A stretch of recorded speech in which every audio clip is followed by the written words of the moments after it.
Bienvenue sur notre capsule aéronautique dédiée au BIA. Aujourd'hui, nous sommes toujours dans le module aérodynamique et nous allons explorer le concept de la polaire d'aile. Et comme d'habitude, je vais commencer par une petite définition. Qu'est-ce que la polaire? La polaire d'une aile est une courbe expérimentale qui trace les coefficients de portance, CZ, et de traînée, CX, à différents angles d'incidence. Ces données nous permettent de déterminer les caractéristiques optimales d'un profil d'aile pour diverses conditions de vol.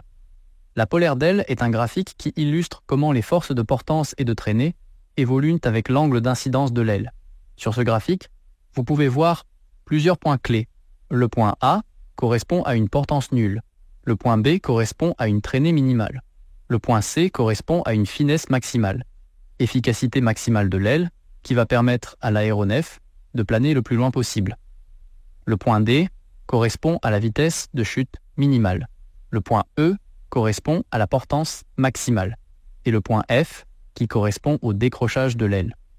Comme on l'a vu dans la capsule précédente, les filets d'air n'ont plus assez d'énergie pour coller au profil de l'aile, ce qui diminue la portance et entraîne une chute de l'appareil. Il faut savoir tout de même que cette polaire est affectée par d'autres éléments de l'avion, comme le fuselage, les empennages et les moteurs.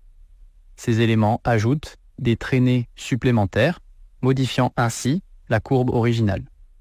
La sortie des becs de bord d'attaque et des volets, dont nous reparlerons plus tard, augmente à la fois le coefficient de portance et de traînée, tandis que le déploiement du train d'atterrissage augmente principalement le CX. En tant que candidat au brevet d'initiation aéronautique, vous devez être capable d'identifier chacun de ces points. J'en ai terminé pour cette très courte capsule. On se retrouve très vite pour la prochaine, dans laquelle nous avons parlé de la finesse. N'oubliez pas de vous abonner à notre chaîne et pour ne rater aucune mise à jour, d'activer la cloche de notification.